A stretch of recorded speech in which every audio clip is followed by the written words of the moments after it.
વિદ્યાર્થી મિત્રો good morning. મારું નામ અશોક આર પટેલ છે. હું વિશ્વકર્મા સરકારી એન્જિનિયરિંગ કોલેજ ચાંદખેડા અમદાવાદ ખાતે એસોસિએટ પ્રોફેસર ઓફ મેથ્સ તરીકે કામ કરું છું.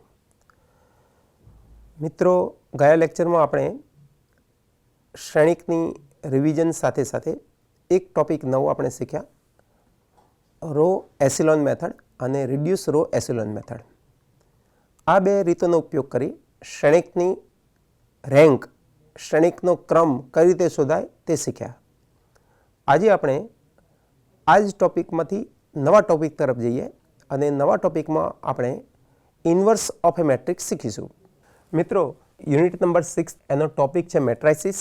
સબ ટોપિક છે આજનો ઇન્વર્સ ઓફ એ મેટ્રિક્સ અને આજનું લેક્ચર છે લેક્ચર નંબર 2 છે. સૌથી પહેલાં આપણે ઇન્વર્સ ઓફ મેટ્રિક્સ વ્યસ્ત શ્રેણિકની વ્યાખ્યા સમજીએ. ધારો કે એ આપણને n કક્ષાનો ચોરસ શ્રેણિક હોય. n કક્ષાનો ચોરસ શ્રેણિકમાં n હારની સંખ્યા n હોય અને સમની સંખ્યા n હોય. આ ચોરસ શ્રેણિક n માટે બીજો આપણને એ જ કક્ષાનો એટલે કે n કક્ષાનો ચોરસ શ્રેણિક b એવો મળે કે જેથી શ્રેણિકનો a નો b સાથે ગુણાકાર કરું કે પહેલા b નો a સાથે ગુણાકાર કરું, મને n કક્ષાનો એકમ શ્રેણિક in મળે. તો શ્રેણિક b ને શ્રેણિક a નો વ્યસ્ત શ્રેણિક કહે છે. સામાન્ય રીતે વ્યસ્ત શ્રેણિકને દર્શાવવા માટે સંકેત a ના ઉપર આપણે -1 ઘાત મૂકીએ એટલે શ્રેણિકનો વ્યસ્ત શ્રેણિકનો સંકેત થાય છે. ab નો ગુણાકાર અથવા ba નો ગુણાકાર બરાબર in થાય છે. એમાં b એટલે કે a ઇન્વર્સ છે, તો હું જ્યાં b હોય ત્યાં a ઇન્વર્સ મૂકું તો આ પરિણામ આ રીતે પણ લખી શકાય, a ઇન્ટુ a ઇન્વર્સ બરાબર a ઇન્વર્સ ઇન્ટુ a બરાબર in. ફરીથી in એ n કક્ષાનો એકમ શ્રેણિક છે. શ્રેણિકના પ્રમેયોમાં બે પ્રમેયો અગત્યના છે. એ પૈકીનું પહેલું પ્રમેય, શ્રેણિક એનો વ્યસ્ત શ્રેણિક અસ્તિત્વ ધરાવે તો તે અનન્ય હોય છે. આપણને કોઈ એક શ્રેણિક આપેલું હોય, જો શ્રેણિકના વ્યસ્તનું અસ્તિત્વ હોય તો તે શ્રેણિકનો વ્યસ્ત એક અને માત્ર એક જ હોય. એક અને માત્ર એક એટલે કે અનન્ય હોય. બે પ્રકારના શ્રેણિકની આપણે વ્યાખ્યા લઈએ. એક જે શ્રેણિકના વ્યસ્ત શ્રેણિકનું અસ્તિત્વ હોય એવા, અને બીજા જે શ્રેણિકના વ્યસ્ત શ્રેણિકનું અસ્તિત્વ ન હોય એવા. જે શ્રેણિકના વ્યસ્ત શ્રેણિકનું અસ્તિત્વ હોય તેને સામાન્ય શ્રેણિક કહીશું. જે શ્રેણિકના વ્યસ્ત શ્રેણિકનું અસ્તિત્વ ન હોય તેને અસામાન્ય શ્રેણિક કહીશું.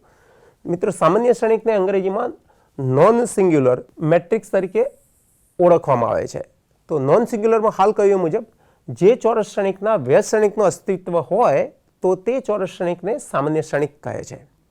તો ધારો કે એ શ્રેણિક એ માટે એના વ્યસ્ત શ્રેણિકનું અસ્તિત્વ હોય તો આ શ્રેણિક એ સામાન્ય શ્રેણિક કહેવાશે. એને સામાન્ય શ્રેણિક કહીશું. અસામાન્ય શ્રેણિક, સાદી વ્યાખ્યા આપણે એ રીતે આપી શકીએ કે એટલે નહીં, જે સામાન્ય ન હોય એવા શ્રેણિકને આપણે અસામાન્ય શ્રેણિક તરીકે ઓળખવામાં આવે છે. તો જો ચોરસ શ્રેણિક સામાન્ય ન હોય તેને અસામાન્ય શ્રેણિક કહે છે. સામાન્ય શ્રેણિકમાં વ્યસ્ત શ્રેણિકનું અસ્તિત્વ હોય એટલે કે અસામાન્ય શ્રેણિકમાં વ્યસ્ત શ્રેણિકનું અસ્તિત્વ ન હોય. શ્રેણિકનો વ્યસ્ત ક્યારે અસ્તિત્વ ધરાવે, ક્યારે એને સામાન્ય કહેવાય, ક્યારે અસામાન્ય કહેવાય, એના રિલેટેડ એક પ્રમેય છે. એ પ્રમેય આપણે સમજીએ. ચોરસ શ્રેણિક એ સામાન્ય શ્રેણિક હોય તો અને માત્ર તો જ એના નિસ્સાયકનું મૂલ્ય શૂન્યેતર હોય. અહીંયા તો અને માત્ર તોનો જ અર્થ એવું કરીશું, જો ડાબી બાજુ સાચી હોય તો જમણી બાજુ મળે, જમણી બાજુ સાચી હોય તો ડાબી બાજુ મળે. એટલે કે આપેલ શ્રેણિક સામાન્ય હોય તો શું થવું જોઈએ, એના નિસ્સાયકનું મૂલ્ય હંમેશા શૂન્યેતર 0 સિવાયનું મળવું જોઈએ. અને ઉલટું લઈએ આપણે, જો શ્રેણિકના નિસ્સાયકનું મૂલ્ય 0 સિવાયનું હોય તો એ શ્રેણિક કમ્પલસરી કેવું હોય, સામાન્ય શ્રેણિક હોય. તો જ્યારે આપણે આપેલો શ્રેણિકના વ્યસ્ત શ્રેણિકનું અસ્તિત્વ છે કે નહીં એ નક્કી કરવું હોય તો આપણે શું શોધીશું મિત્રો, આ પ્રમેય મુજબ આ શ્રેણિકના નિસ્સાયકનું મૂલ્ય શોધીશું.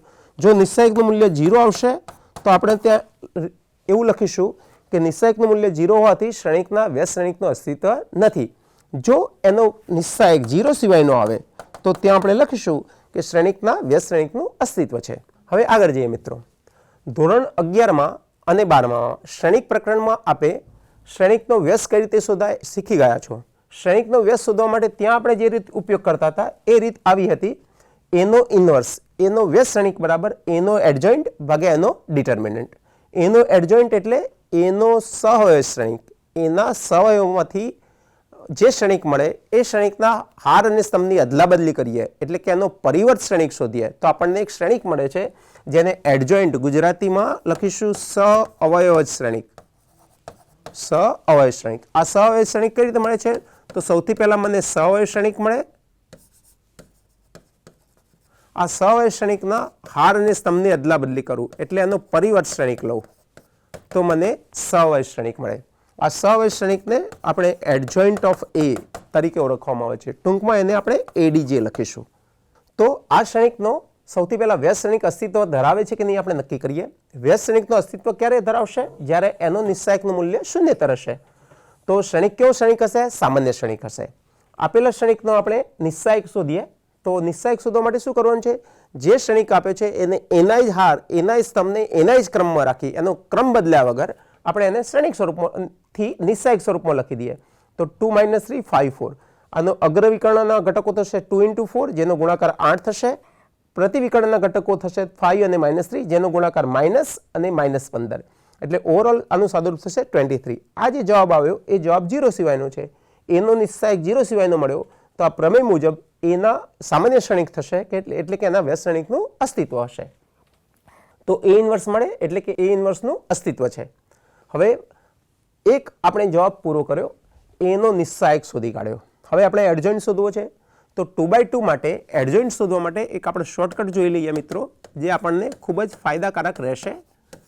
તો હું ધારો કે કોઈ શ્રેણિક લઉં, એના જેના 4 ઘટકો લઈએ, A B C D. પહેલી હારના ઘટકો AB, બીજી હારના ઘટકો C અને D લઈએ.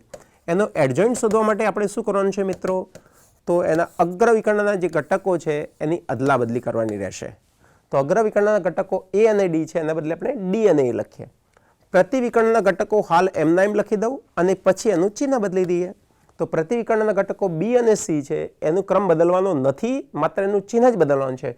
તો +B ને બદલે -B, +C ને બદલે -C. તો આ શ્રેણિક A નો એડજોઇન્ટ મળી ગયો. હવે અહીંયા આપણને શ્રેણિક 2 - 3 5 4 આપેલો છે. અગ્રવિકર્ણના ઘટકોની અદલા બદલી કરીએ તો 2 4 ને બદલે 4 અને 2 થઈ જશે. પ્રતિવિકર્ણના ઘટકો એમના એમ રહેવા દઈએ, -3 અને +5. પછી આ નિયમ મુજબ એનું ચિહ્ન બદલીએ તો -3 ને બદલે +3, +5 ને બદલે -5 થશે. તો આ રીતે આપણને એડજોઇન્ટ ઓફ એ મળ્યો. ફરીથી અગ્રવિકર્ણના ઘટકોની અદલા બદલી કરી, પ્રતિવિકર્ણના જે ઘટકો આપેલા છે એનું માત્ર ચિહ્ન બદલ્યું આપણે. હવે વ્યાખ્યા મુજબ A inverse adjoint of A upon એનો નિસ્સાયક થશે. તો એડજોઇન્ટ ઓફ એ આપણે લખી દીધો, એનો નિસ્સાયક 23 અગાઉ શોધે તો મૂકી દઈએ. આનું સાદુરૂપ લખીએ એટલે કે દરેક ઘટકને 23 વડે ભાગી દઈએ આપણે તો 4/23, 3/23, -5/23 અને 2/23 થશે. તો આ રીતે આપણે શ્રેણિકનો વ્યસ્ત શ્રેણિક શોધ્યો. કઈ રીતે? જે તમે ધોરણ 11-12માં એડજોઇન્ટની રીત શીખ્યા હતા એની રીતે શોધ્યો. હવે આ રીતનો ફાયદો કયો છે? તો આમાં એડજોઇન્ટ સરળતાથી શોધી શકાય. કયા શ્રેણિક માટે? જે કક્ષા 2 હોય અથવા કક્ષા 3 હોય, પણ જેની કક્ષા 4 હોય અથવા તો 4 કરતાં વધારે કક્ષાવાળા શ્રેણિક હોય, તો એવા શ્રેણિકમાં એનો નિસ્સાયક શોધવો થોડોક મુશ્કેલ પડે છે. 4 કક્ષાવાળા અથવા 5 કક્ષાવાળા શ્રેણિક માટે ચોક્કસ નિયમોનો ઉપયોગ કરી એના નિસ્સાયકનું મૂલ્ય શોધવામાં આવે છે. ગણતરી એટલી બધી સરળ રીતે આપણે શોધી શકતા નથી કોની કમ્પેરિઝનમાં 2/2 અને 3/3. તો આ જે મેથડ છે એ 2/2 માટે અને 3/3 માટે ઘણી સારી રીતે આપણે ઉપયોગ કરી શકીએ. પણ એ હાયર કક્ષાના 4, 5 અથવા એનાથી વધારે કક્ષાના શ્રેણિકો માટે આ રીત એટલી બધી લાભદાયી નથી. તો આપણે આવા હાયર પ્રકારના ઓર્ડરના શ્રેણિક હોય, હાયર કક્ષાના શ્રેણિક હોય, એને આપણે ઇન્વર્સ કઈ રીતે શોધવા એ સમજીએ મિત્રો. હાયર કક્ષાના અને લોઅર કક્ષાના બધા જ માટે એક કોમન મેથડ છે. શ્રેણિકેનો વ્યસ્ત શોધવા માટેની બીજી રીત, આ રીતને હાર સંક્ષેપ અને એસિલોન પદ્ધતિ તરીકે ઓળખવામાં આવે છે, જેને અંગ્રેજીમાં રિડ્યુસ રો એસિલોન મેથડ તરીકે ઓળખવામાં આવે છે. રિડ્યુસ રો એસિલોન મેથડ તરીકે ઓળખવામાં આવે છે. આ મેથડનું બીજું નામ છે ગોસ-જોર્ડન મેથડ. એનું બીજું નામ છે મિત્રો ગોસ-જોર્ડન મેથડ. તો આ રીતમાં શું કરવાનું છે? તો આ રીતમાં મૂળભૂત હાર ક્રિયાનો ઉપયોગ કરવાનો છે. અને મૂળભૂત હાર ક્રિયાઓ કયા શ્રેણિક ઉપર કરવાની છે? આપેલા શ્રેણિક બરાબર અનુરૂપ એકમ શ્રેણિક અને શ્રેણિકને એમને એમ લખી દઈએ. તો ડાબી બાજુમાં એક જ શ્રેણિક છે, જ્યારે જમણી બાજુમાં 2 શ્રેણિકનો ગુણાકાર આપેલો છે. પણ આપણને ખબર છે કોઈ પણ શ્રેણિકનો એકમ શ્રેણિક સાથે ગુણાકાર કરીએ તો એના શ્રેણિક આપણને પરત મળે છે. એટલે કે in × h સરવાળે આપણને કયું શ્રેણિક આપશે? એ જ શ્રેણિક આપશે. એટલે જમણી બાજુમાં શ્રેણિક એ જ દર્શાવે છે, પણ આપણી અનુકૂળતા માટે એ લખવાને બદલે આપણે in × a લખીએ. એ બરાબર in × a લખ્યા પછી આપણે શું કરવાનું છે કે આ બંને શ્રેણિક ડાબી બાજુના શ્રેણિક a પર અને જમણી બાજુના શ્રેણિક in પર પહેલા ડાબી બાજુ એ તરફ, જમણી બાજુના આયન તરફ અનુરૂપ હાર ક્રિયાઓ કરવાની છે. માત્ર હાર ક્રિયાઓનો આપણે ઉપયોગ કરી આ ક્ષણિક એને એકમ ક્ષણિકમાં રૂપાંતરિત કરવાનો છે. જ્યારે ક્ષણિક એ એકમ ક્ષણિક બની જશે ત્યારે પહેલો ક્ષણિક જમણી બાજુનો જે આયન છે એ ઓટોમેટિકલી એનો વ્યસ્ત ક્ષણિક એ ઇન્વર્સ મળી જશે. જમણી બાજુમાં આપણે ક્ષણિક એ ઉપર કોઈ ફેરફાર કરતા નથી. જમણી બાજુના ક્ષણિક એના ચોક્કસ સ્વરૂપ લખવાને બદલે આપણે એ એમના એમ કેપિટલ એ લખીશું. જો બી આપેલો તો કેપિટલ બી લખીશું. જમણી બાજુમાં બે ક્ષણિક આપેલા છે, એ ઇન્વર્સ અને એ. આપણને ખ્યાલ છે કે જો એ ઇન્વર્સે ક્ષણિક એનો વ્યસ્ત ક્ષણિક હોય તો બંનેનો ગુણાકાર એકમ ક્ષણિક થઈ જાય. જો આ બંને કક્ષા 2 ના હોય તો I2 થાય, કક્ષા 3 ના હોય તો I3 થાય, કક્ષા n ના હોય તો IN થશે મિત્રો. એટલે કે A ઇન્વર્સ ઇન્ટુ એ બરાબર IN થઈ ગયું. એટલે કે આ A ઇન્વર્સ એ આપેલા ક્ષણિક એનો વ્યસ્ત ક્ષણિક થશે. આ મેથડને આપણે ફરીથી વર્કિંગ મેથડ એક્ઝામ્પલ કઈ રીતે ગણવા એ સરળતા રહે એ માટે 3-4 સ્ટેપ દ્વારા આ મેથડ આપણે સમજીએ. તો સૌથી પહેલાં આપણે નક્કી કરવું પડશે કે ક્ષણિકનો વ્યસ્ત ક્ષણિક અસ્તિત્વ ધરાવે છે કે નહીં. એના માટે આપણે શું કરીશું મિત્રો, જે ક્ષણિક આપેલો એનો નિસ્સાયક શોધી લઈશું. સામાન્ય ક્ષણિક હોવા માટેની શરત છે નિસ્સાયકનું મૂલ્ય 0 સિવાયનું હોવું જોઈએ. તો જવાબ 0 સિવાયનો જ્યાં આવે ત્યાં લખીશું કે ક્ષણિક એ સામાન્ય ક્ષણિક છે એટલે એના વ્યસ્ત ક્ષણિકનું અસ્તિત્વ છે. જ્યારે ક્ષણિકના વ્યસ્ત ક્ષણિકનું અસ્તિત્વ હોય ત્યારે આપેલા ક્ષણિક એ બરાબર આપણે અહીંયા લખી દઈએ IN into A. IN into A માં IN એ જે ક્ષણિક આપેલો હોય એની જે કક્ષા હોય એ જ કક્ષાનો એકમ ક્ષણિક લેવાનો છે. આ સ્ટેપ પૂરું થયા પછી સ્ટેપ 3માં બે જે સર્કલ કરેલા છે એ બે ક્ષણિક, ડાબી બાજુનો ક્ષણિક એ અને જમણી બાજુનો ક્ષણિક IN પર આપણે ચોક્કસ હાર ક્રિયાઓ કરીશું. અને હાર ક્રિયાઓ એમનેમ કોઈ પણ અર્થ વગર કરવાની નથી, એને ચોક્કસ એક મનમાં લક્ષ્ય સાથે આપણે કરવાની છે. કયા લક્ષ્ય સાથે? કે AN ને આપણે એકમ ક્ષણિકના સ્વરૂપમાં રૂપાંતરિત કરવાનો છે. તો એને IN ના સ્વરૂપમાં કન્વર્ટ કરીએ. જ્યારે એ IN ના સ્વરૂપમાં રૂપાંતરિત થઈ જશે ત્યારે જમણી બાજુનો પહેલો ક્ષણિક IN એ એકમ ક્ષણિક એ ઇન્વર્સ થઈ જશે. તો આમ એ બરાબર IN ઇન્ટુ એ કયા સ્વરૂપમાં રૂપાંતરિત થઈ જશે? IN બરાબર એ ઇન્વર્સ ઇન્ટુ એ. ફરીથી 4 સ્ટેપ આપણે સમજી લઈએ. પહેલા સ્ટેપમાં ક્ષણિકનો નિસ્સાયક શોધવાનો છે. નિસ્સાયક જો શૂન્યતર હોય તો સ્ટેપ નંબર 2 પર જવાનું છે. સ્ટેપ નંબર 2માં આપણે શું કરવાનું છે? એ બરાબર IN ઇન્ટુ એ લખવાનું છે. સ્ટેપ નંબર 3માં આ બે ક્ષણિક પર હાર ક્રિયાઓ કરી અને એને INમાં રૂપાંતરિત કરવાનો છે. જ્યારે એ INમાં રૂપાંતરિત થઈ જશે ત્યારે જમણી બાજુનો પ્રથમ ક્ષણિક IN એ ઇન્વર્સમાં કન્વર્ટ થઈ જશે. એટલે કે એ ઇન્ટુ એ ઇન્વર્સ બરાબર IN થઈ જશે. તો ટૂંકમાં આ રીતથી આપણે હવે એક્ઝામ્પલ ગણીશું મિત્રો.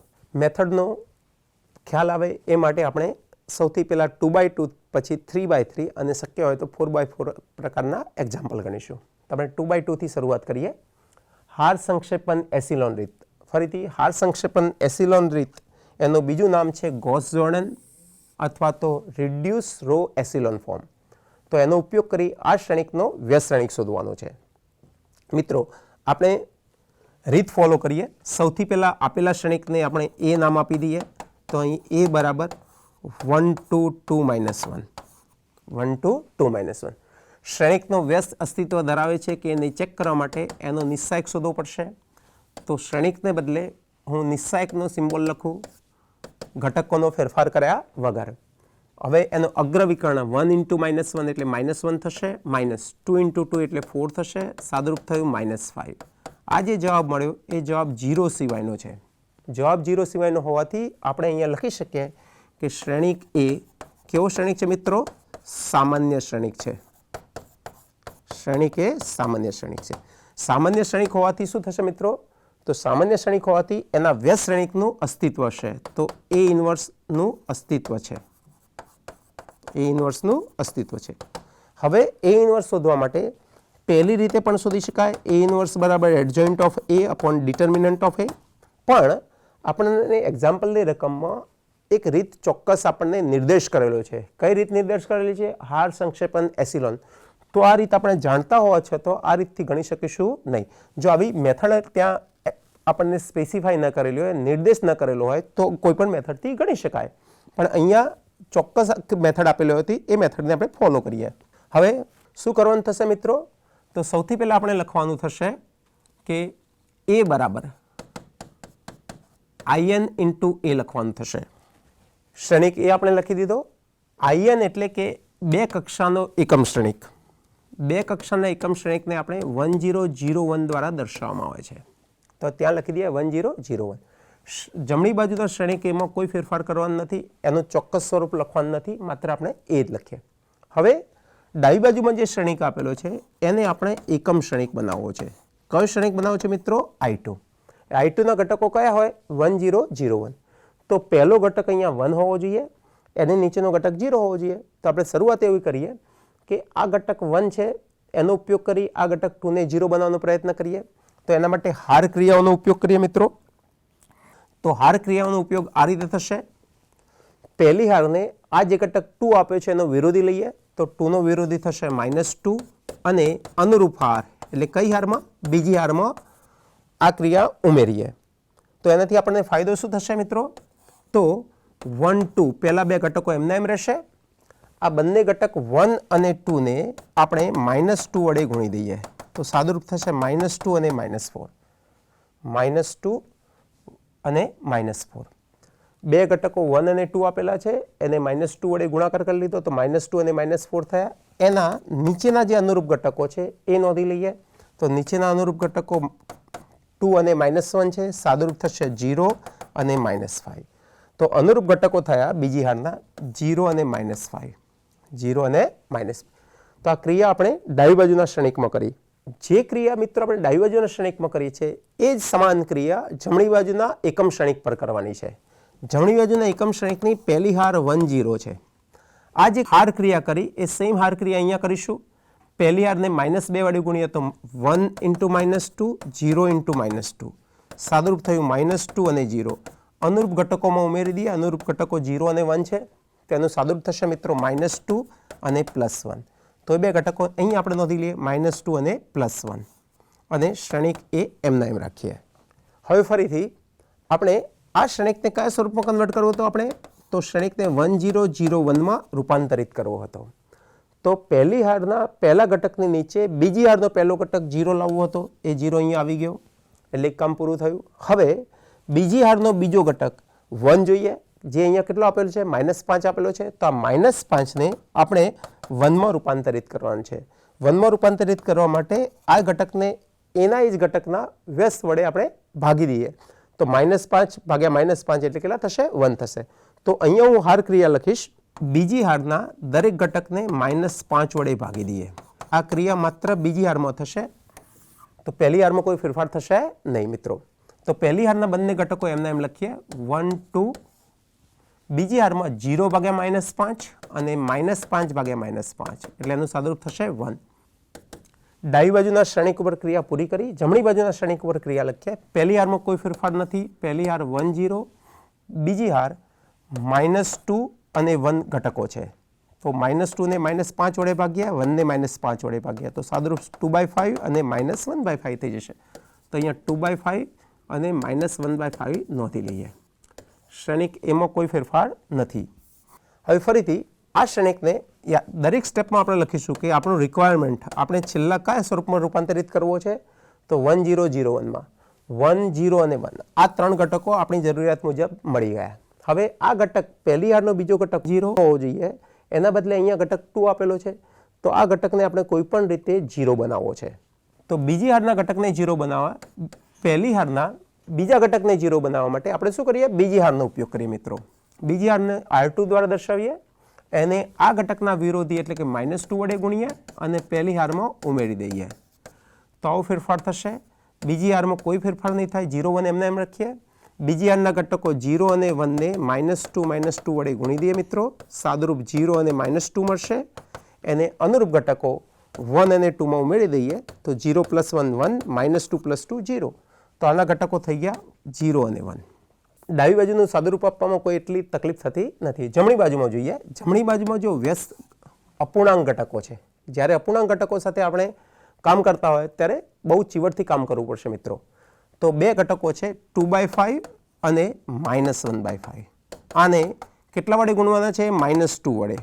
સાદુરૂપ થશે -4/5 અને +2/5. 4/5 અને +2/5. હવે એને અનુરૂપ ઘટકોમાં ઉમેરી દઈએ. અનુરૂપ ઘટકો 1 અને 0 છે તો અહીંયા 1 લખીએ, અહીંયા 0 લખીએ. સાદુરૂપ થશે લસા લેવા પછી 1 × 5 5 5 - 4 1 તો પહેલો ઘટક 1/5 થશે. આમાં 2/5 માં 0 એડ કરવાથી 2/5 એમને એમ રહેશે. તો આનું સાદુરૂપ 1/5 અને 2/5 મળે છે. 2/5 અને -1/5 એમના એમ રહે છે. તો ઇન્ટુ એ.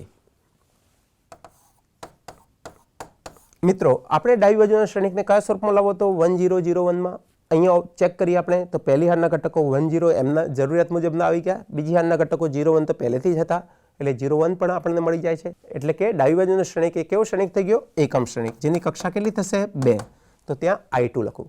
જ્યારે ડાબી બાજુનો શ્રેણિક એકમ શ્રેણિક થઈ જાય અનુરૂપ કક્ષાનો, ત્યારે જમણી બાજુનો જે પહેલો શ્રેણિક જેના ઉપર આપણે શ્રેણિક ક્રિયાઓ કરતા હતા એ શ્રેણિક હંમેશા આપેલા શ્રેણિકનો વ્યસ્ત શ્રેણિક થઈ જાય. એટલે એના માટે સિમ્બોલ આપણે લખીએ A ઇન્વર્સ.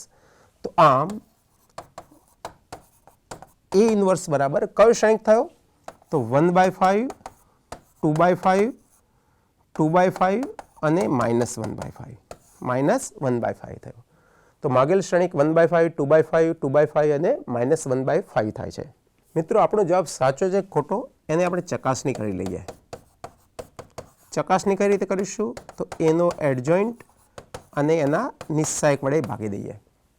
તો આપણે પહેલા એનો એડજોઇન્ટ શોધી કાઢીએ. તો એનો એડજોઇન્ટ થશે 2/2 હોવાથી શું કરીએ મિત્રો? અગ્ર વિકર્ણના ઘટકોની અદલા બદલી કરી દઈએ. તો +1 -1 ને બદલે -1 +1. પ્રતિ વિકર્ણના ઘટકોનું ચિહ્ન બદલી દઈએ. તો +2 +2 ને બદલે -2 -2. સાથે એનો નિસ્સાયક શોધીએ. અગાઉ શોધેલો જ છે. -1 -4 થશે, નિસ્સાયક થશે -5. આ સૂત્રમાં અનુરૂપ પદ મૂકી દઈએ. તો -1 -2 અને +1 એને કેટલા વડે ભાગીશું મિત્રો? એના નિસ્સાયક વડે. એનો નિસ્સાયક કેટલો મળ્યો? -5. દરેક ઘટકને આપણે -5 વડે ભાગીશું તો આનું સાદુરૂપ થશે મિત્રો, જે અહીં આપણે નોંધી લઈએ. A ઇન્વર્સ બરાબર પહેલા ઘટક આ 1 2 અને 3 ના ચિહ્ન માઇનસ છે. માઇનસ સંખ્યા વડે ગુણવાથી પ્લસ થઈ જશે. તો 1/5 2/5 2/5 અને છેલ્લે 1/5. પણ 1/5 નું ચિહ્ન પ્લસ હોવાથી માઇનસ થઈ જશે. હવે આ બે શ્રેણિક આપણે સરખાવી દઈએ. 1/5 2/5 2/5 અને -1/5. તો આ જે આપણે શ્રેણિક શોધ્યો વ્યસ્ત શ્રેણિક એ હાર સંક્ષેપણ પદ્ધતિથી શોધ્યો. અને આ જે શ્રેણિક શોધ્યો એ જૂની મેથડ એડજોઇન્ટની મેથડથી આપણે શોધ્યો. તો આપણે મેથડ ગમે તે ઉપયોગ કરીએ, જો આપણી ગણતરી સાચી દિશામાં સાચી ગણતરી કરેલી હોય તો બંનેના જવાબ એકના એક રહેશે. એટલે એક પ્રમેય આપણે સમજ્યા હતા કે શ્રેણિકનો વ્યસ્ત જો અસ્તિત્વ ધરાવે તો અનન્ય હોય. તમે ગમે તે મેથડ એપ્લાય કરો, ગમે તે મેથડથી એનો વ્યસ્ત શોધવાનો પ્રયત્ન કરો, જવાબ એક જ આવવો જોઈએ. જવાબ એકના એક જ આવવો જોઈએ. આવી ચકાસણી દરેક જગ્યાએ કરવાની જરૂર હોતી નથી. ફક્ત 2/2 હોવાથી એ પહેલો એક્ઝામ્પલ હોવાથી આપણે જે દિશામાં કામ કરી રહ્યા છીએ, જે નવી મેથડનો ઉપયોગ કરી રહ્યા છે એ મેથડથી જવાબ અને જૂની મેથડથી એક આવે છે કે નહીં એ ચેક કરવા માટે આપણે આ ચકાસણી કરી છે. દરેક જગ્યાએ આવી ચકાસણીની જરૂર હોતી નથી. મિત્રો 2/2 નો એક્ઝામ્પલ પૂરો થયો. હવે આ જ રીતનો ઉપયોગ કરી આપણે એક 3/3 શ્રેણિક માટે એનો વ્યસ્ત શ્રેણિક શોધીએ. આપેલો શ્રેણિક એ છે.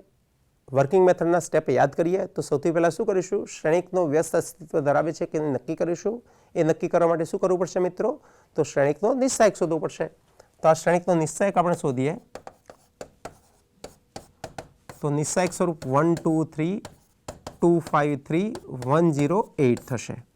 આનું વિસ્તરણ કરીએ તો 1 પહેલી હારના ઘટકો લખી દો 1 2 અને 3 લખી દઈએ મિત્રો.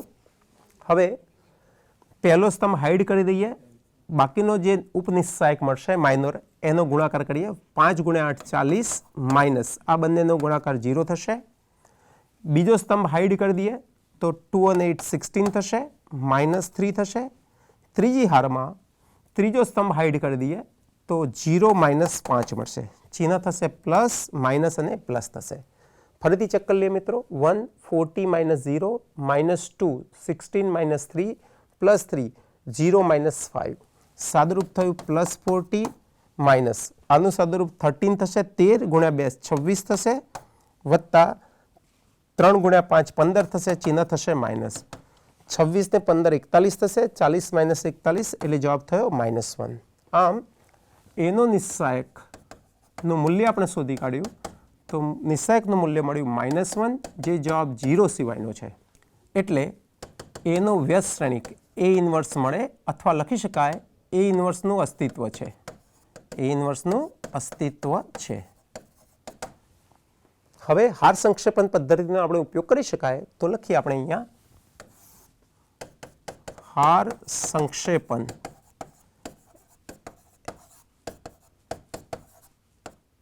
એસિલોન પદ્ધતિનો ઉપયોગ કરી એ ઇન્વર્સ શોધીએ. મિત્રો આપેલો શ્રેણિક એ એકમ શ્રેણિક 3 કક્ષાનો શ્રેણિક છે, એટલે જ્યારે આપણે એક જ શ્રેણિક લઈશું ત્યારે I3 લઈશું. 3 હાર અને 3 સમવારો એકમ શ્રેણિક I3 લઈશું. આપેલ શ્રેણિક આપણને 1 2 3 2 5 3 અને 1 0 8 આપેલો હતો. હવે શરૂઆત કરીએ આપણે. તો પહેલું સ્ટેપ લખીશું a બરાબર in, in ને બદલે હું અહીંયા I3 લખું તો a બરાબર I3 ઇન્ટુ a, એને બદલે આપેલો શ્રેણિક લખી દઈએ 1 2 3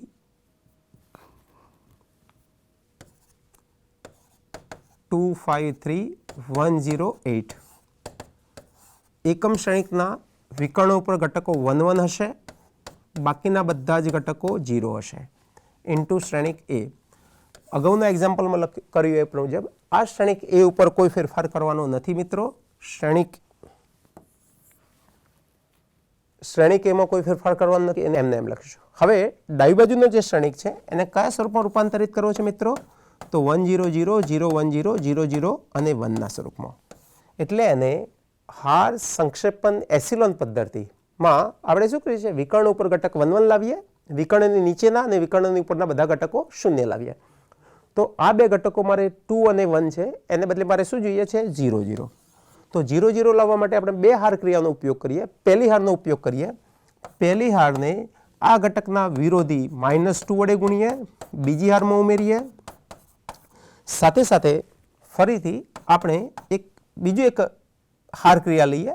આ ઘટકને પણ આપણે એ જ વખતે 0 બનાવવો છે, તો પહેલી હારને +1 ના વિરોધી -1 વડે ગુણીએ, ત્રીજી હારમાં ઉમેરીએ.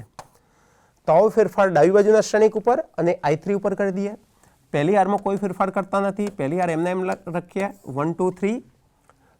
બીજી હારમાં 1 2 3 ને અનુક્રમે કયા ઘટક વડે ગુણીએ છીએ મિત્રો? -2 વડે. સાદુરૂપ લખી દઈએ -2 -4 -6, -2 -4 અને -6 અનુરૂપ ઘટકો આપણે લખી દઈએ. તો બીજી હારના અનુરૂપ ઘટકો કયા છે મિત્રો? 2 5 અને 3. તો 2 5 અને 3 આપણે અહીંયા લખી દઈએ 2 5 અને 3. સાદુરૂપ લખીશું મિત્રો -2 + 2 0. તો પહેલો ઘટક 0 અહીંયા નોંધી લઈએ. -4 + 5 એટલે 5 - 4 +1, અહીંયા +1 લખી દઈએ. -6 + 3 એટલે -3 થશે, અહીંયા -3 લખી દઈએ. હવે બીજી હાર ક્રિયા લઈએ. ફરીથી એના જ ઘટકો પહેલી હારના લખીએ 1 2 અને 3. આ ત્રણ ઘટકોને -1 વડે ગુણી લઈએ. અહીંયા લખ્યું છે મુજબ કેટલા વડે? -1 વડે ગુણી લઈએ મિત્રો. -1 વડે ગુણવાથી સાદુરૂપ થશે -1 -2 અને -3. આ ત્રણ ઘટકોને ત્રીજી હારના અનુરૂપ ઘટકોમાં ઉમેરી દઈએ. ત્રીજી હારના અનુરૂપ ઘટકો છે 1 0 અને 8. 1 પહેલો ઘટક, 0 બીજો ઘટક અને 8 ત્રીજો ઘટક. સાદુરૂપ લખીશું મિત્રો. તો 0 -2 અને 5, 0 -2 અને +5. જે ક્રિયા ડાબી બાજુના શ્રેણિક ઉપર કરી એ જ ક્રિયા આપણે જમણી બાજુના શ્રેણિક પર કરવાની છે. પહેલી હારના બંને ઘટક, બીજા અને ત્રીજા ઘટકો 0 0 હોવાથી એના નીચેના ઘટકોમાં ફેરફાર આવશે નહીં. તો આ દરેક ઘટકને -2 વડે ગુણીએ. તો પહેલી હાર એમને એમ રાખીએ 1 0 0, 1 × -2 થશે, 0માં ઉમેરીએ. તો ઘટક 0 ને બદલે -2 થઈ ગયો. આ બે ઘટક 0 હોવાથી નીચેના અનુરૂપ ઘટકો એમના એમ રહેશે. તો -2 + 0. આ ક્રિયા અહીંયા ફરીથી કરીએ. તો R1 ને -1 વડે ગુણી R3 માં ઉમેરીએ. તો 1 × -1 -1 + 0. બાકીના બે ઘટક 0 હોવાથી અનુરૂપ ઘટકો એમના એમ જ રહેશે, અનુરૂપ ઘટકોમાં કોઈ ફેરફાર થશે નહીં. હવે ફરીથી આપણે યાદ કરીએ મિત્રો. તો એકમ શ્રેણિકનું સ્વરૂપ હતું 1 0 0 0 1 0 0 0 1. તો આ બે ઘટકને બે હાર ક્રિયાનો ઉપયોગ કરી આ બે ઘટક અહીંયા 0 લાવી દીધા. હવે બીજી હારનો બીજો ઘટક 1 હોવો જોઈએ. અહીંયા નોંધી લઈએ તો બીજી હારનો બીજો ઘટક જરૂરિયાત મુજબ 1 જ છે, પણ 1 ની નીચે અને 1 ની ઉપરના ઘટકો વનની નીચે અને વનની ઉપરના ઘટકો કયા હોવા જોઈએ? 0 0 હોવા જોઈએ. અહીંયા ઉપરના ઘટક ઉપર અને નીચેના ઘટકો અનુક્રમે 2 અને -2 છે, જે 0 0 છે નહીં. તો 0 0 લાવવા માટે આપણે શું કરવું પડશે? બીજી હારનો ઉપયોગ કરી આ બે ઘટકોને 0 બનાવીએ. એના માટે શરૂઆત કરીએ મિત્રો. તો બીજી હારને R2 ને 2 ના વિરોધી -2 વડે ગુણીએ. પહેલી હારમાં ઉમેરીએ, ફેરફાર થશે પહેલી હારમાં. સાથે સાથે આ ઘટકને +2 વડે ગુણીએ અને ત્રીજી હારમાં ઉમેરીએ એટલે ફેરફાર થશે ત્રીજી હારમાં. સાથે સાથે મિત્રો આપણે યાદ રાખીએ, જે ક્રિયા ડાબી બાજુના શ્રેણિકમાં કરીએ છીએ એ જ ક્રિયા ક્યાં કરવાની છે? જમણી બાજુના શ્રેણિકમાં. તો બીજી હારમાં કોઈ ફેરફાર થશે નહીં. બીજી હાર નોંધી લઈએ 0 1 -3. જમણી બાજુના શ્રેણિકથી પણ બીજી હાર આપણે નોંધી લઈએ ઇન્ટુ a. 0 1 -3 -2 +1 અને 0. હવે પહેલી હાર ક્રિયાનો ઉપયોગ કરીએ. બીજી હારના ઘટકો અનુક્રમે 0 1 અને -3 છે. એને કેટલા વડે ગુણીએ છીએ મિત્રો? -2 વડે. તો -2 -2 અને -2 સાદુરૂપ લખીએ. પહેલો ગુણાકાર 0 થશે, બીજો ગુણાકાર -2 થશે, ત્રીજો ગુણાકાર +6 થશે. એને પહેલી હારના અનુરૂપ ઘટકો કયા છે મિત્રો? 1 2 અને 3 એમાં ઉમેરી દઈએ. ફરીથી આને -2 વડે ગુણીએ. 0 -2 અને +6 1 2 3 માં ઉમેરી દઈએ. સાદુરૂપ થયું 1 0. આ સાદુરૂપ 1 છે, આ સાદુરૂપ 0 થશે, આ સાદુરૂપ 9 થશે. તો અહીંયા 9 લખી દઈએ. જે ક્રિયા ડાબી બાજુ કરી એ જ ક્રિયા આપણે જમણી બાજુ કરીએ મિત્રો. તો જમણી બાજુના ઘટકો -2 1 અને 0 છે. તો -2 1 અને 0 ત્રણે ત્રણ ઘટકને આપણે -2 વડે ગુણી દઈએ. સાદુરૂપ થશે +4 -2, સાદુરૂપ થશે મિત્રો 0. અનુરૂપ ઘટકોમાં ઉમેરીએ તો અનુરૂપ ઘટકો છે 1 0 અને 0. સાદુરૂપ લખું 5 -2 અને 0. તો 5 -2 અને 0. ફરીથી એક વાર ચેક કરી લઈએ મિત્રો. -2 ઇન્ટુ -2 +4 +1 5 -2 +0 એટલે -2 0 એટલે 0 એમને એમ રહેશે. હવે આ બીજા નંબરની હાર ક્રિયા કરીએ. બીજા નંબરની હાર ક્રિયા કયા શ્રેણિક ઉપર કરવાની છે? ડાબી બાજુના અને જમણી બાજુના શ્રેણિક પર. તો એ કરવા માટે આપણે અહીંયા લખીએ. બીજી હારના ઘટકો નોંધી લઈએ 0 1 અને -3. એને કેટલા વડે ગુણીએ છીએ? +2 વડે. બીજી હારના ઘટકો 0 1 અને -3 અને +2 વડે ગુણી દઈએ. તો સાદુરૂપ થશે 0 +2 અને -6. એને ત્રીજી હારના અનુરૂપ ઘટકોમાં ઉમેરવાના છે. એટલે ત્રીજી હારના અનુરૂપ ઘટકો લખી દઈએ અહીંયા. ત્રીજી હારના અનુરૂપ ઘટકો 0 -2 અને 5 થશે. સાદુરૂપ થશે 0 0 અને -1 થશે. -6 +5 એટલે -1. તો અહીંયા ઘટકો નોંધ્યા 0 0 અને -1. એક વખત ક્રોસ ચેક કરી લઈએ મિત્રો. 0 હોવાથી 0 એમને એમ રહેશે. +2 -2 એટલે 0 થશે. -6 +5 એટલે -1 થશે.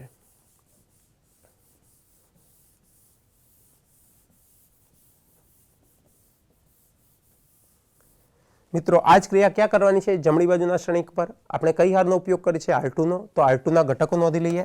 -2 +1 અને 0. હવે આ ત્રણે ત્રણ ઘટકને +2 વડે આપણે ગુણી લઈએ. +2 વડે ગુણવાથી સાદુરૂપ મિત્રો કયું થશે? તો સાદુરૂપ થશે -4 +2 અને 0 થશે.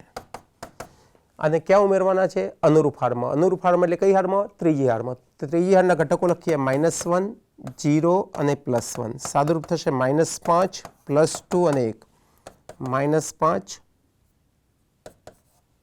+2 અને 1. સીધો ગુણાકાર કરી આપણે ક્રોસ ચેક કરી દઈએ. તો -4 -2 × 2 -4 -1 -5 2 × 1 2 અને 0 એટલે 2 થશે. 0 એટલે 1 એમના એમ રહેશે. ફરીથી અહીંયા શ્રેણિક નોંધી લઈએ આપણી જરૂરિયાત મુજબનો. તો ડાબી બાજુમાં શ્રેણિકમાં પહેલા સ્તંભના પહેલા ઘટક 1 ની નીચેના બંને 0 હોવા જોઈએ. અહીંયા આપણે બંને 0 લાવી દીધા. બીજા સ્તંભમાં બીજા ઘટકની નીચે અને ઉપર બંને જગ્યાએ 0 હોવા જોઈએ. અહીંયા લાવી દીધા. ત્રીજા સ્તંભમાં ત્રીજો ઘટક +1 હોવો જોઈએ. અહીંયા ત્રીજા સ્તંભમાં ત્રીજો ઘટક +1 હોવાને બદલે -1 છે. તો શું કરીએ મિત્રો, આને -1 ને +1 લાવવા માટે હાર ક્રિયા કરીએ. કઈ હાર ક્રિયા કરીશું? ત્રીજી હારના દરેક ઘટકને -1 વડે ગુણી લઈએ.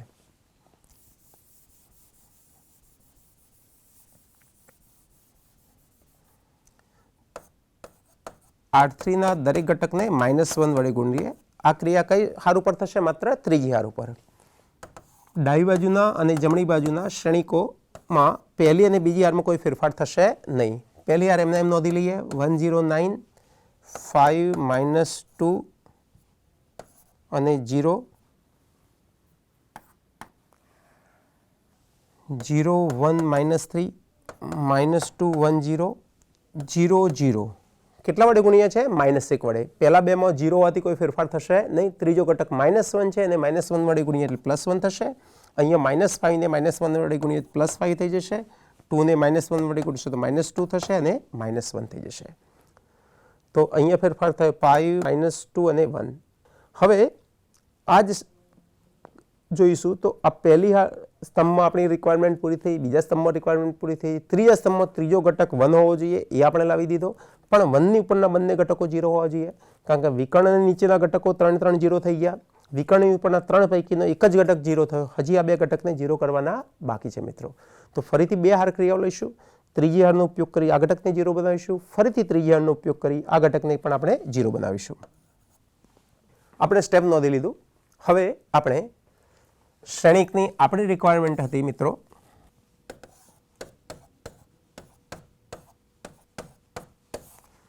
તો આ બે ઘટક આપણે અહીંયા 0 જોઈએ છે. અહીંયા બે ઘટક 9 અને -3 આપેલા છે, એના બદલે આપણે 0 0 લાવીએ. કઈ હારનો ઉપયોગ કરીશું? ત્રીજી હારનો ઉપયોગ કરીશું. ત્રીજી હારનો ઉપયોગ કરી આપણે બે ઘટકોને 0 નીચે મુજબ બનાવી શકાશે. મિત્રો ત્રીજી હારના બંને ઘટકો ત્રીજી હારને અનુક્રમે -9 વડે ગુણીએ, પહેલી હારમાં ઉમેરીએ, ફેરફાર પહેલી હારમાં થશે. સાથે સાથે ત્રીજી હારના દરેક ઘટકને +3 વડે ગુણીએ. અગાઉ મેં કહ્યું મુજબ જે ઘટકને આપણે 0 બનાવે એના વિરોધી વડે ગુણવાના થશે. તો એના વિરોધી -9 અને +3 થશે. આને બીજી હારમાં ઉમેરીશું એટલે બીજી હારમાં ફેરફાર થશે. શ્રેણિકની ત્રીજી હારમાં કોઈ ફેરફાર નથી. બંને બાજુની ત્રીજી હાર સૌથી પહેલાં એમને એમ આપણે કોપી કરી લઈએ.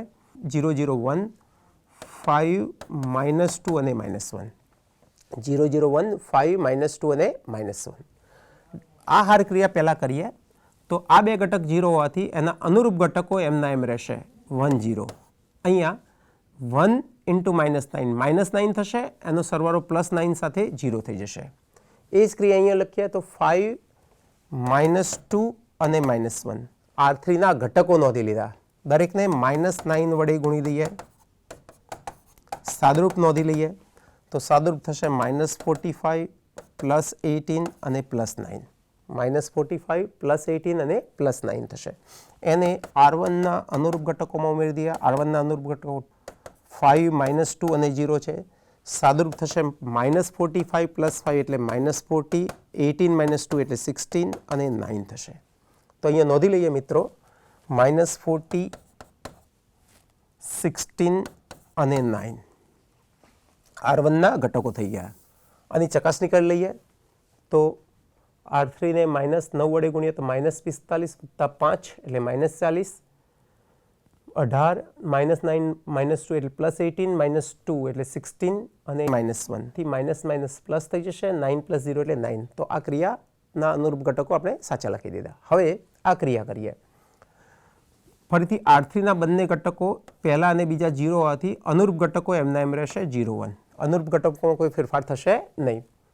3 વડે ગુણો તો +3 × 1 +3 -3 0 થઈ જશે. હવે R3 ના ઘટકો ફરીથી અહીંયા નોંધી લઈએ. જમણી બાજુના શ્રેણિક માટે આ દરેક ઘટકને આપણે 3 વડે ગુણીએ. સાદરૂપ લખીએ 15, -6 અને -3.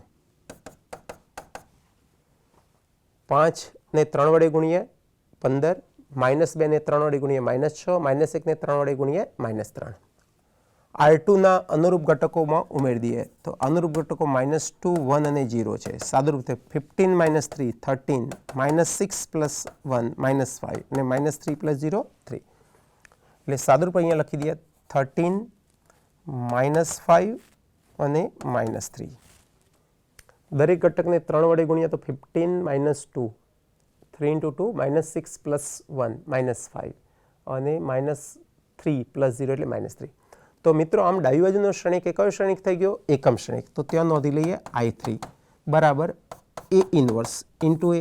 આપણને ખ્યાલ છે કે ડાબી બાજુનો શ્રેણિક જ્યારે એકમ શ્રેણિક થાય ત્યારે જમણી બાજુનો પહેલો શ્રેણિક હંમેશા આપેલા શ્રેણિકનો વ્યસ્ત શ્રેણિક હોય, એનો ઇન્વર્સ હોય.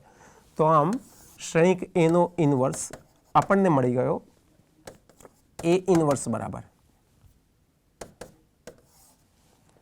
પહેલી હાર -40, 16 અને 9 થયા.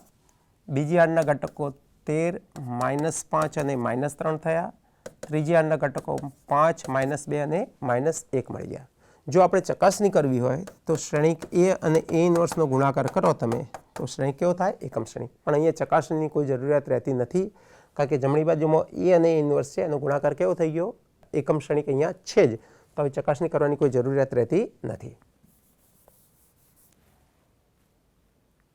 એક નવું એક્ઝામ્પલ આપણે ગણીએ મિત્રો. ફરીથી 3/3 લઈએ. 1 0 1 -1 +1 અને 1 0 1 0. આ શ્રેણિકનો ઇન્વર્સ શોધવા માટે સૌથી પહેલાં શું કરીશું મિત્રો કે આનો વ્યસ્ત અસ્તિત્વ ધરાવે છે કે નહીં નક્કી કરીશું. કઈ રીતે વ્યસ્ત અસ્તિત્વ ધરાવે છે કે નહીં આપણે નક્કી કરીએ તો એનો નિસ્સાયક શોધીને. તો આપણે નિસ્સાયક સૌથી પહેલાં શોધી લઈએ મિત્રો. તો અહીંયા લખી દઈએ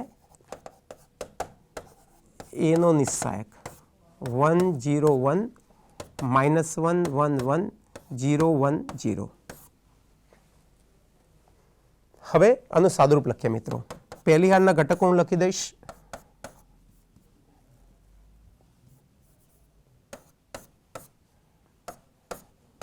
વન 0 અને 1 લખીએ. હવે પહેલી હાર હું હાઈડ કરી દઈશ અને બાકીના 4 ઘટકોમાંથી મળતા ઉપનિસ્સાયકનું વિસ્તરણ કરીએ તો 1 × 0 -1. બીજી હારના ઘટકો હાઈડ કરી દઈએ. ગુણાકાર થશે 0 -0 0 -0. ત્રીજી હારના ઘટકોને હાઈડ કરી દઈએ તો -1 -0. ચિહ્ન પ્લસ માઇનસ અને +1 થાય એટલે પહેલાંનું સાદુરૂપ -1 થયું, બીજાનું 0 થયું અને ત્રીજા માટે -1 થયું. તો ઓવરઓલ સાદુરૂપ થયું -2 મિત્રો. ફરીથી આપણે ચેક કરીએ.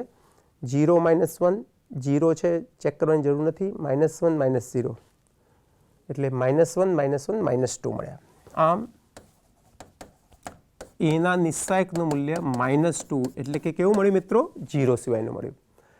એના નિસ્સાયકનું મૂલ્ય 0 સિવાયનું મળ્યું તો પ્રમેય મુજબ આપણે નોંધી શકીએ કે એના વ્યસ્ત શ્રેણિક A ઇન્વર્સનું અસ્તિત્વ છે. એના વ્યસ્ત શ્રેણિક A ઇન્વર્સનું અસ્તિત્વ છે. A ઇન્વર્સ કઈ રીતે શોધવાનો છે? તો હાર સંક્ષેપણ એસિલોન પદ્ધતિથી. તો આપણે લખીએ અહીંયા હાર સંક્ષેપણ એસિલોન પદ્ધતિથી A ઇન્વર્સ શોધીએ. હાર સંક્ષેપ અને એસિલોન પદ્ધતિ કઈ રીતે ઉપયોગ કરવી એ બે એક્ઝામ્પલમાં આપણે શીખી લીધા. તો હવે આપણે આગળના સ્ટેપ તરફ જઈએ મિત્રો. અહીં શ્રેણિક A આપણને આપેલો છે, એનો ઉપયોગ કરી દઈએ. સૌથી પહેલું સ્ટેપ લખીએ. સૌથી પહેલા શું લખીશું મિત્રો?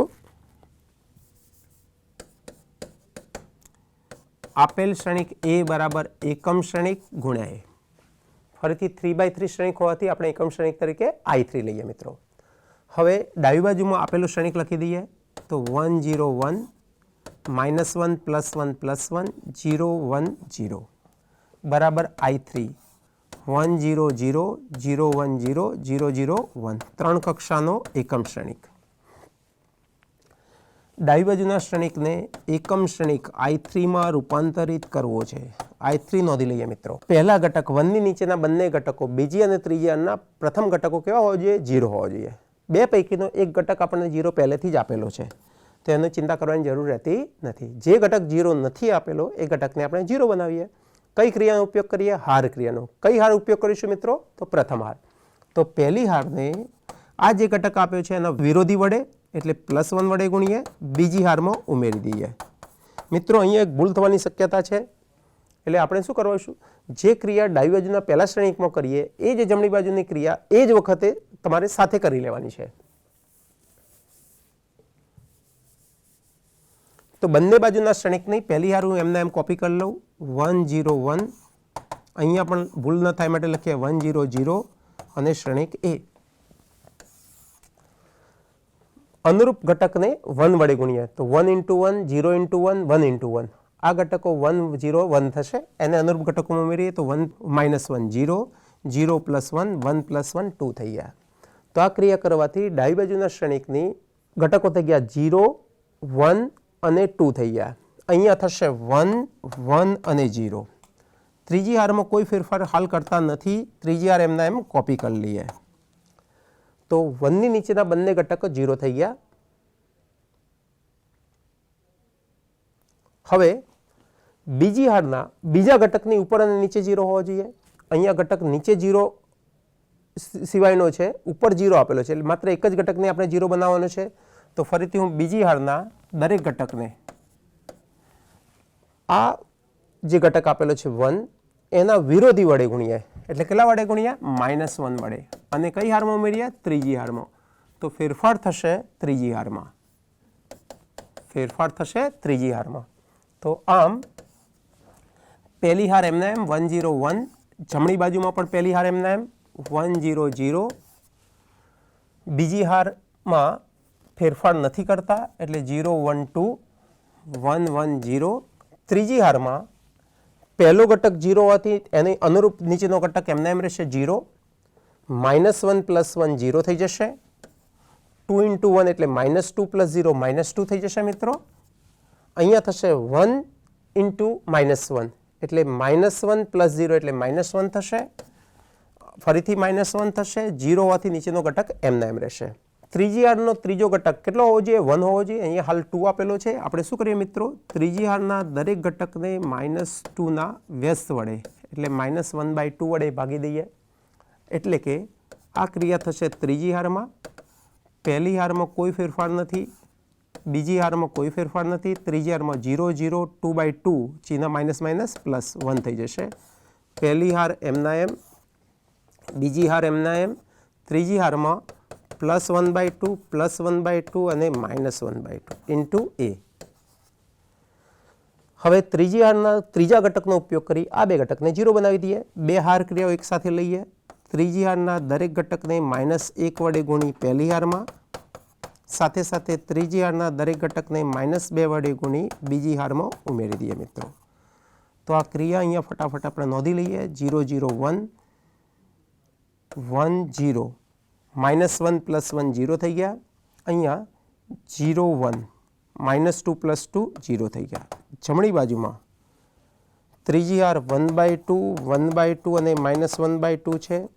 એને -1 ગુણી પહેલી હારમાં ઉમેરો તો -1/2 થશે. +1 એટલે +1/2. અહીંયા -1 ગુણ્યા તો -1/2 + 0 એટલે -1/2. -1/2 ને 1 વડે ગુણો એટલે +1/2 થશે. અને 0 સાથે ગુણો એટલે 1/2. બીજી હારના દરેક ઘટકને -2 વડે ત્રીજી હારના ઘટકને ગુણીએ તો આ થશે -1 + 1 0. આ ઘટક થઈ જશે મિત્રો -1 + 1 0 અને આ ઘટક થઈ જશે +1 એટલે 1 થઈ જશે. તો આમાંથી આપણને એક શ્રેણિક મળ્યો. ડાબી બાજુમાં એકમ શ્રેણિક થઈ ગયો. એટલે આ શ્રેણિક એ કયો શ્રેણિક થઈ જશે મિત્રો? એનો ઇન્વર્સ થઈ જશે. માટે ડાબી બાજુનો શ્રેણિક એકમ શ્રેણિક થઈ ગયો તે ત્યાં I3 લખીએ બરાબર જમણી બાજુનો પહેલો શ્રેણિક કયો થઈ જશે? A ઇન્વર્સ થઈ જશે. તો આમ A ઇન્વર્સ બરાબર માગેલ શ્રેણિક A ઇન્વર્સ બરાબર આવું શ્રેણિક મળી જશે. બરાબર મિત્રો. તો આમ 3 એક્ઝામ્પલ દ્વારા આપણે શ્રેણિકનો વ્યસ્ત શ્રેણિક કઈ રીતે શોધી શકાય એ શીખી લીધું. હવે આપણે આ જે રીત શીખ્યા એનો મહોરો થાય માટે એક્સરસાઇઝ જોઈ લઈએ મિત્રો.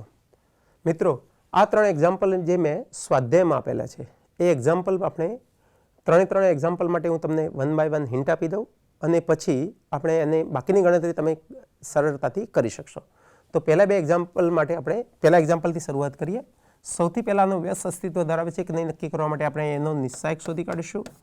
તો એનો નિશ્ચાયક થશે 3 2 1 2 -1 0 0 2 1. આનું સાદુરૂપ લખીએ મિત્રો તો 3 × -1 × +1 એટલે આ -1 થશે, આ 0 થશે. તો અહીંયા લખું -1 -2. બીજા સ્તંભને હાઈડ કરીએ તો 2 × 1 2 -0. ત્રીજો ઘટક 1 લઈએ, ત્રીજા સ્તંભને હાઈડ કરીએ તો 4 -0. તો સાદુરૂપ થયું મિત્રો -3 -4 અને +4. જવાબ થયો -3. તો એનો નિસ્સાયક -3 મળ્યો, 0 સિવાયનો મળે છે, એટલે આપણે લખી શકીએ કે પહેલા એક્ઝામ્પલ માટે એ ઇન્વર્સ મળશે. પહેલા એક્ઝામ્પલ માટે મિત્રો આપણે શું કરીએ, તો એ બરાબર I3 ઇન્ટુ એ લખીએ. મેં I3 કેમ લીધો, કારણ કે આ એકમ ક્ષણિક કેટલી કક્ષાનો આપેલો છે, 3 કક્ષાનો, એટલે આપણે I3 લીધો. તો આ રીતે પહેલા એક્ઝામ્પલ માટે આપણે